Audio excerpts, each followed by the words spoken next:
Thank you for having me. I'm excited to be here, and I usually get more nervous presenting to a generalist audience than I do to a room full of academics and professors. I'll try not to bore you too much with theory, but being the intellectual wing of the left, I think I can really elaborate a little bit, because it's really important that we go into a little bit of depth to understand some of the key issues about violent extremism and about how and why government policy responses have been limited so far. So the paper is based on my just released book, Political Islam and Masculinity, Muslim Men in Australia. And I'm drawing in particular on the 7th chapter called 9/11's Children, Chasing Martyrdom.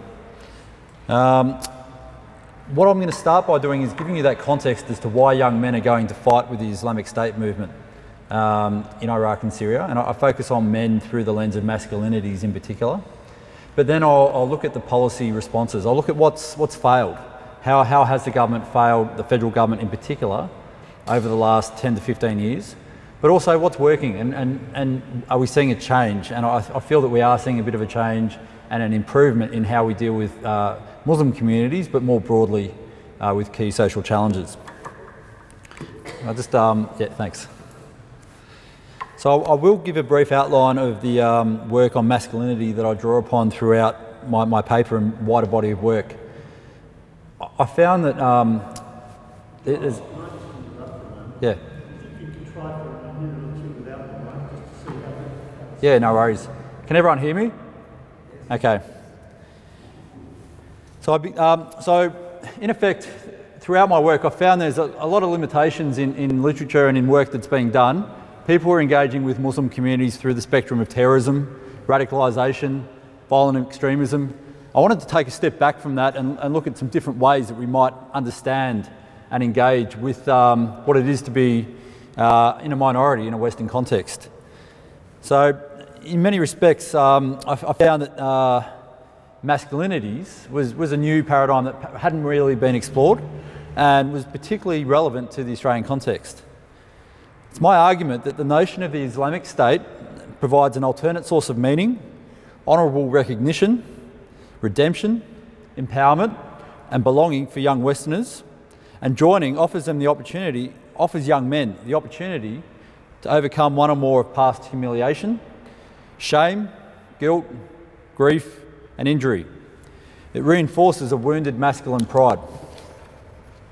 If you think of Islam and Muslims in Australia, you're generally thinking of an image. You might be thinking of Collage holding up a child's a head, or you might be thinking of Waleed Ali winning a gold logie, but typically you're thinking of an image. So when I look at these representations, they represent a left and right of arc. And up there you see young businessmen at a Muslim networking event, and then on your right you see a group of men arrested in the Sydney riots for the innocence of Muslims protests, and you see Khaled Sharif at the front, who was the public enemy #1 for quite a while. Scholars examining Muslim men are almost universal in observing their negative representation. Muslim men are viewed by political activists from both the left and the right as the vanguard of patriarchal and homophobic repression, and as representing pre-modern values in contrast to an enlightened West. The state of affairs has led Hopkins to assert that geographies and identities of young Muslim men in general are usually silenced, often unheard and frequently distorted. So I won't go too much again into the theory, but what I will say is that the concept of masculinity offers considerable promise to understanding how social influences shape political action by Muslim men. They allow us to move beyond stereotypes to understand the complex nature of social identity and practice.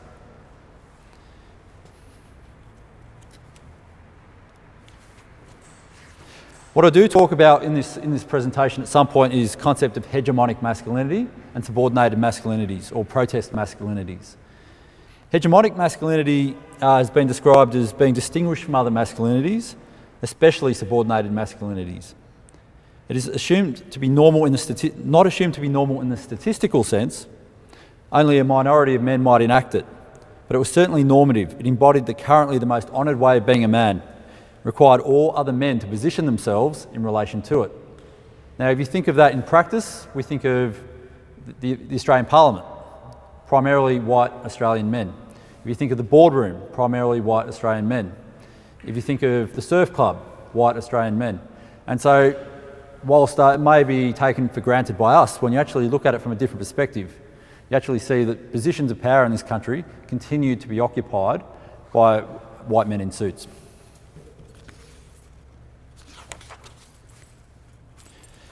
Subordinated masculinities, on the other hand, are particularly evident amongst the most disempowered young Muslim men. They're viewed as performative, young men who emphasise a hyper-masculinity, young men who grow long beards, who wear street clothes and look, choose to look particularly stereotypically Muslim. One academic considers that these displays are the lack of honourable recognition and a lack of respect from wider society. I won't go into the theory too much, but what one other academic does do is talk about incidents of injury that these young men suffer. These young men are promised that we're a multicultural society. You can go, as long as you work hard, you can go and get a job. You can get a job and you can build an upward trajectory for your family. What you'll find with many of the young men that I'm talking about don't have that opportunity. They attempt to, either they drop out of school and they work in manual labour, or they go to work and they can't actually, or they go to an interview and they can't actually get the job. So there are a number of issues with like one academic calls misinterpolation, a society that offers so much yet gives so little. And this, according to Haj, results in shattering. Islam acts as an anti-racist ideology in which belonging and solidarities are both available. So when you're rejected by a wider society, Islam offers an alternate place that you can go and feel a part of something. And in particular, Salafi jihadist Islam. Thanks. All right, enough of the theory. I'll get into the more colourful stuff. The Islamic State movement, we've all heard of what's happening over there, and I won't extrapolate too much. But the Sunni Islamic State movement is considered to have existed in various forms since prior to the US invasion of Iraq. Currently believed to have at least 25,000 fighters and control vast areas of territory in Iraq and Syria, whilst declining, still very large chunks of land. And in mid-2014, the Islamic State declared themselves a caliphate. Most known for sophisticated propaganda, the use of extreme violence, executions, the sexual enslavement of minority women, as well as the destruction of historical sites. More recently, however, they've sought to develop their global reach through the use of social media and videos, exhorting young Western Muslims to join them and conduct attacks in their own country. Thanks. So this is a slightly dated map, but what it does show is this idea of Western foreign fighters is still tiny in comparison to the flow of fighters coming from Morocco, Tunisia, Chechnya, and so on. And they're vastly more experienced, capable fighters. We're finding that young Western men going over there are relegated to cleaning, relegated to sort of much lesser roles. But one way that they can build a profile for themselves and develop a sense of significance is to engage in atrocity and to become known as particularly brutal. And that, in the warped environment in which the Islamic State operates, that's actually an upward trajectory, and that offers them respect from their other fighters. Australia is estimated to have had over 350 people fight. At the moment, as I understand it, there's up to 450 young Muslim men and women on watch lists from various government agencies. So we're talking a huge amount of people who either sympathise or who have gone to fight relative to the Australian population. Australia's got the largest amount of fighters per capita of any country alongside Belgium.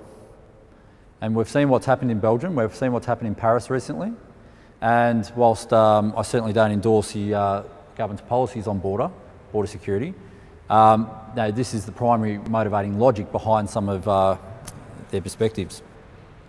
Up to 500 women have travelled to Iraq and Syria from the West as well. Okay, thanks. So what we see here is a collage of Australian foreign fighters, and I'll skim over this quickly, but what we do see is that Sydney's produced the largest number of fighters, followed by Melbourne, then Brisbane.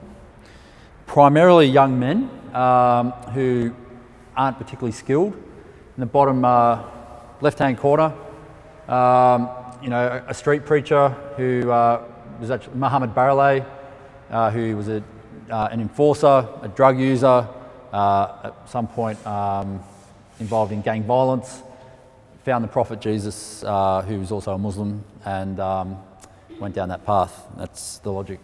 On the right, you see Collage with his son holding the head.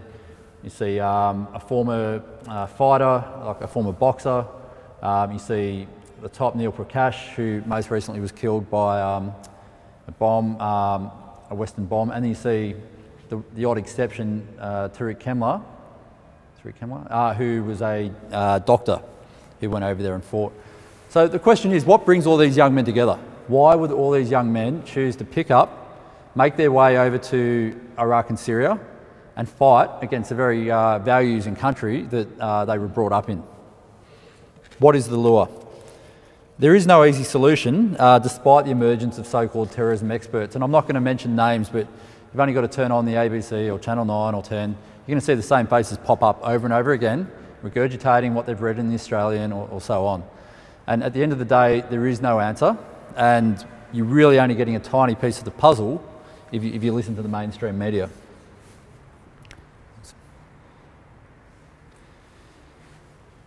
So, other than to emphasise that there's incredible diversity in the Australian Muslim population, with Muslims being born in over 70 different nations, speaking many more languages between them, the vast majority of Australian Muslims are born in Australia, 38%, or 38% as a percentage of the overall population. They're the largest, as you can see over here in 2011, 38%, and then after that, Lebanon, Pakistan, Afghanistan. So there's incredible diversity. And over that 10-year period, 2001 to 2011, you can see that the population's almost doubled.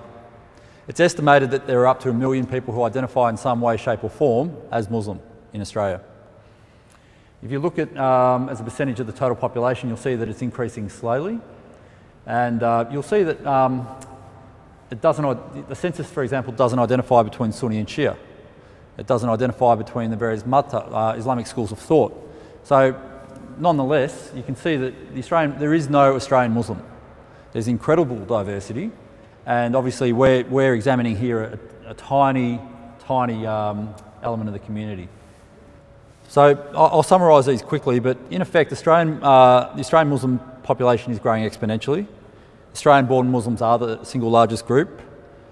Muslims on average have higher levels of tertiary education, and that's primarily through skilled migration. Muslims, particularly those born overseas, are moving into a professional class and yet are still overrepresented in unskilled labour. And so they're not able to capitalise on those skills and build an upward trajectory. Muslims on average have lower incomes and are much more likely to live in poverty than the wider community. They're less likely to own their own homes and more likely to rent. And we're seeing an increasing divide emerging between Muslims doing well in business and in universities and so on, and Muslims being left behind, particularly in pockets of Western Sydney and increasingly pockets of Victoria, in particular the southeast. Vitally, Australian-born Muslim women are doing better in gaining entry to higher education and the professions than Australian-born Muslim men. So the question is, I won't actually compare this to the UK, France, Belgium and so on. They don't have census and you can't actually make a direct comparison. But we're doing okay compared to the UK, but compared to the US, where there's a Muslim professional class and so on, who have really integrated into the fabric of American society, Australia is still well behind. And that's most easily represented if you look at numbers of Muslims in the Australian military, where we actually have the lowest percentage of Muslims of any Western nation with records of Muslims joining the Australian Army. And Australian Muslims are generally considered to be more conservative in their politics and a little bit more hardline than most Western countries as well. Okay, thanks. So we've looked at some of the demographic issues. What I want to talk about here is this issue of collective pain and suffering. There are many good works by the media and on media representations of Islam and Muslims, but I'd like to put yourself, take yourself from the seat in which you're currently sitting and put yourself as a practicing Muslim or someone who identifies with Islam in some way, and consider the sheer multitude of times that Islam has come into question and Muslims have been condemned on the basis of their faith. This list is specific to Australian Muslims and is by no means complete. Much of it, of course, overlaps with what European and other Western Muslims might feel. But if you look, everything from the invasion of Iraq, the Bali bombings, the Israel-Gaza war, the counter-terrorism raids, the emergence of the Q society and the far right, attacks within Australia, attacks upon Islamic law and legal pluralism, more counter-terrorism raids and so on. If you really immerse yourself in this imagery, you can get a bit of a grasp of what someone who is Muslim and Islamic might feel going about. They feel under siege. There's a definite feeling that the world's collapsing around you, particularly if you don't feel empowered, particularly if you don't feel that you've got the tools to build a better future for your family or to engage in society. What you're not seeing in the humiliation and pain and so on up here are the photos of dead babies that predominate on social media. And I have to immerse myself in some of this stuff, and I have to actually seek to understand what's driving it. And so some of these videos are quite horrific. You see in Syria, Iraq, you see malnourished children, and I've got 2 girls. And you picture yourself in that position, and you see the people and the commentaries that accompany these social media, and you start to feel a sense, particularly if you're that way inclined, a sense of connection. And you would actually start to feel that, these are my people. I identify more as a Muslim with these people than I do with the people who are denying me opportunity. And you start to feel that Islam is under attack and that Muslims are under siege everywhere. So in that context, you see a notion of a war with Islam. And it's easy then to consider the helplessness and disempowerment that one caught in this might feel. As I said, when combined with broader social dislocation and a downward social trajectory, you're unemployed, you can't find a wife, you can't support a wife or family, you've been sacked or you've been in trouble with the police and so on. This constitutes effectively an affront to the masculinity and sense of manhood of many young men. And you can actually see that in the way that they present, particularly the older generation.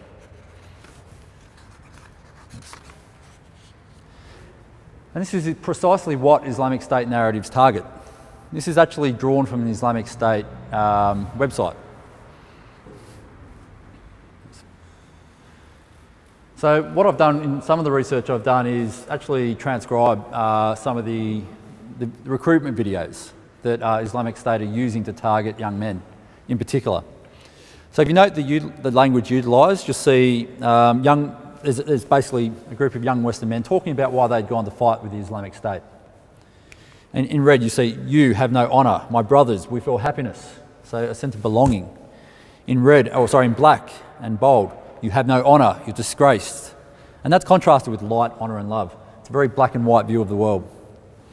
And a small selection of jihadist eulogies that I've examined celebrate those who have died as brothers, lions, mountains, true men, as honourable, racing towards heaven, as knights, heroes, and even a commando knight. So you can see masculinity plays a key role in this. You're a real man, you're a warrior if you go and fight for the Islamic State. So it's important to actually understand the issues facing Australian policymakers on these grounds. Thanks. And these, of course, are compared to this collective humiliation, pain and suffering. We can see contrasted individual stories of success. Young middle-class Muslims achieving acclaim for their professional accomplishments, be they in finance, as intellectuals, artists, entertainers or sports people. However, these stories are very much of individual achievement. While these young men and women are seeking to pave new ground for Muslim communities, their accomplishments are overshadowed by the relentless focus on the Islamic State and the threat of homegrown extremism and terrorism. I won't go too much, obviously, into more theory. Rather than that, you can take note of these. I've conducted a lot of research examining young Muslim men as political actors in Australia, but also more broadly in the US and the UK. And I'm going to talk now about what I call 9/11's children, and in particular focus on Jake Bellardi, Nouman Haider and Adam Darman. These are young men who've engaged in some form of suicide terrorism, and they're from Melbourne. They're born here, raised here, and they've decided to basically pick up either and go and fight and blow themselves up, or in the case of Nouman Haider, attack police with knives. And if you attack police with knives, that's effectively a suicide attack. These young men don't resemble the older generation. These guys were born at or around the time of 9/11. So you're seeing now, you'd see, you've got 15-year-olds, 14-year-olds getting arrested for terrorism. Guys who weren't even born at the time of 9/11. But they've grown up in an incredibly, to them, hostile social atmosphere of surveillance, scrutiny, pressure, and basically feel effectively crushed by the pressures upon them. They don't look like the older generation. They don't grow the big beards. They're not bulked up. These are normal-looking guys. Thanks. Young kids. You've got Jake Bellardi, Newman Hayter, and Adam Darman. So if I've got time, I'll go through each of these and wrap it up with a bit of the policy. Yeah, great. So Jake Bellardi was originally thought to be a fraud. No one could believe that this guy, next page, thanks. No one could believe that this guy would actually be fighting with the Islamic State. And if you see that quite prominent picture in the middle, capable of even holding a rifle, let alone fighting in war. And yet, this guy, not only did that, but he actually conducted an act of martyrdom, blew himself up with a four-wheel drive laden with explosives. Yet a series of blog posts, there was a series of blog posts that he made that I had access to before they were taken down. And you've got a guy who expressed a huge amount of emotion online and also a really rational engagement with Islam. This guy wasn't choosing an extreme form of Islam as an escape per se, because he actually asked questions, he engaged with scholars, he was seeking to understand it. But if you look at the broader social context, his mother had just died of cancer around the time he converted. He was isolated and bullied at school, as you can see. He was extremely violent as a young child and most likely mentally ill.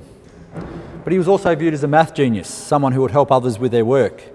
And his blog posts were highly intelligent and articulate. He made his own way to Syria. Now, he may have had help, but this is a guy who at the age of 18 left Melbourne, left a room full of explosives in his house, lest he couldn't get there and had to launch an attack in Melbourne, and travelled to Syria and joined the Islamic State. So you can see the level of intelligence and capability. So broadly speaking, he experienced immense grief, humiliation, and was seeking revenge. That really predominates in his blog posts. Newman Hayter, who you'd all be more familiar with, who attacked two police officers, was acting out. But again, I'll cut to, in the interest of time, I'll cut to the heart of some of the key driving influences upon him. Around the time, he'd been hanging out with a group in Noble Park, a mosque, effectively a bookshop, who'd been kicked out of a mosque and were marginalised within Muslim communities. So most people didn't even know they existed. He was hanging around, but he wasn't really actively involved. But then he broke up with his fiancée, and that was when he started to go off the rails. And you can see that element of grief. He then started to get more involved, really bought into this Islamic State narrative. And you can see that he'd gone to Dandenong Plaza wearing an Islamic State flag and was obviously in his eyes harassed by the police, but in most of our eyes quite rationally engaged. He then continued to talk. He posted, thanks. As you can see on the right, he posted Facebook posts of him like that, and basically inviting police intervention. The language accompanying that was obviously quite colourful. This guy then went out to a Hungry Jack's to meet with some people. The police searched his room while he was away. His parents told him, and he basically exploded with rage. Went home, apparently shoplifted potentially some knives, went to meet with the police and attacked them, almost killing one and wounding another. He was shot dead. Last slide, or second or third. Much less is known about Adam Darman. In comparison to the other two who were quite educated, this guy dropped out of school, but he was a likeable kid. And this is the thing, all the neighbours of these people and all their friends and family considered them likeable. Really nice, generous young men. And at some point there was that turn. Adam Darman was again, blew himself up in a with a IED strapped to his chest. No, actually, sorry. Well, guys, I've had a long day. I apologise. He dropped out of high school, was from an observant family, but radicalised by his sister's husband, Ahmed Rad. And he was from the Benbrika Jama, who were the first convicted terrorist organisation in Australian history. And you may remember that arrest with Operation Pendennis. So Ahmed Rad, who was a member of that original group, married his sister. And he was introduced and steadily dropped out, joined them. And I detail these case studies in the book in much greater length. But needless to say, the narrative of humiliation and revenge against people hurting Muslims was obviously a key element of his radicalisation. Thanks. We've since seen 15-year-old Fahad Jabbar Khalil shoot and kill a police employee before himself being shot dead up in Sydney. We've seen numerous arrests of young men in their early and mid-teens. This is an ongoing issue, and it's only going to get more significant. Common to all is a spiral of despair, anger, humiliation, powerlessness, grief, and the narrative that they subscribe to offers a sense of an upward spiritual trajectory, a sense of meaning, and an excuse to use ultra-violence. It's a form of extreme protest masculinity. So I can discuss these in greater length in questions, but what I have done is engage a lot with what are governments doing and how can governments possibly attempt to understand the complexity of this issue and how can they address and actually engage. I think it's fair to say that whilst Islam has been, particularly in the first 5 to 10 years, utilised as a form of political capital, you don't see that happening now as much, except for the extreme right, particularly the Libs, the Liberal Party. But what doesn't work? Attempts to organise representative Muslim community groups. The Prime Minister in 2006 organised the Prime Minister's Muslim Community Reference Group. They handpicked representatives, threw them in a room, and it imploded within a year, and they never even met the Prime Minister. And that caused a lot of distrust and disquiet. Attempts to identify a single leader or group of leaders. There's a lot of people who will put their hands up and say, I represent the Muslim community. And you find that the vast majority of them are complete frauds and don't have anything to do with Muslim communities on a day-to-day level. Engagement of self-selecting communities and elders, singling out communities for chastisement and lessons in citizenship. Again, that's been a key theme. You will become like us. You are, you must subscribe to Australian values and the Australian values statement and so on. It doesn't work, and it makes people feel that you're forcing them to adapt. And like most people, if you try to make me do something, I'm going to fight it. I've got to choose to do it for my own benefit. Attacking elements within Muslim communities. If you attack one within the culture of a group of people who have consistently been subjected to attack, then you're effectively attacking all of them. You can't pick out certain elements and talk about moderates and radicals and so on. You've got to be far more nuanced than that. De-radicalisation was the big catchword a few years ago, and you've seen programs that attempt to achieve it, but it implies a psychological process, and whilst emotion's central, a lot of this is caused by social factors. De-radicalisation makes an individual problem. We have to understand this as a social issue. Again, listening to self-proclaimed terrorism experts on Islam and so on doesn't work. Counter-terrorism laws actually they're no deterrent to committed young men and women. You saw the ridiculous case of a group of men getting in a dinghy attempting to get in a dinghy to go to Indonesia. The terrorism laws didn't stop them. The terrorism laws aren't stopping these young guys who are attacking people, and they're not going to. It's just a way of bolstering political capital. It's not achieving anything. Public spectacles and counter-terrorism raids add to that imagery that I talked about as well, where you just see this idea of being under constant threat. And one key here is the securitisation of young teens. If you've got an angry young 12-year-old or 14-year-old getting online and saying stuff, the first line of contact that person ever has with the state is the police force. And at some point, we've got to get our act together and find a better mechanism through which to engage young people. If you went to every website I went to as a young protester at university, I'd be thrown in jail under these very same laws. And most of us at some point probably would. So we need to better engage young people. So what does work? Anti-discrimination laws and policies are fundamental to all of this. Victoria has some of the most powerful anti-discrimination legislation in the world, and we've seen with the recent, yesterday's apology and so on, actively, it was bipartisan, we're actively embracing and attempting to overcome sort of past injustices. That's fundamental. That develops a sense of belonging. Informed grassroots engagement without the pretense of security is vital. Opening up to uncomfortable conversations. We've got to allow different perspectives in our media and in our public sphere. You don't have to like what people are saying and what extreme Muslims and Hizb ut-Tahrir and groups like that are saying, but by allowing them to speak rather than shutting them down and making them illegal and driving them underground, you're creating a sense of engagement, and they'll be shut down not by us but by other Muslims. The greatest, and I hesitate to use the word weapon, but the greatest weapon against these narratives will come from within Islam. The vast majority of Australian Muslims contribute as citizens, pay their taxes, go to work. All they want is a good life for their families. They're the people who will shut down these people faster than you can say never. Okay, they're the people. Transparency in dealing with communities under social pressure and surveillance is key. A lot of government funding is never actually made public, and so that creates a huge level of distrust within communities. You know that certain groups are being funded, you don't know why, you don't know how much, but you know that government's behind them, so you don't trust them. So we've got to be transparent in who's being funded and why, and let people make their own mind up.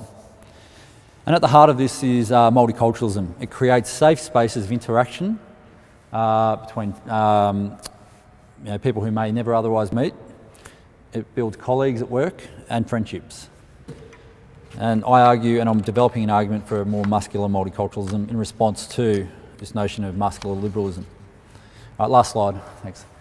And this is more off the back of the other presentation, but what I think is really important here is that hope, belief and an upward social trajectory are vital, not just for Muslim communities, but we've seen the emergence of the extreme right, and you're going to see that a lot of these same driving factors are driving young men to join the United Patriots Front and Rise Up Australia and all these other groups that are emerging more recently. A lot of the same push factors.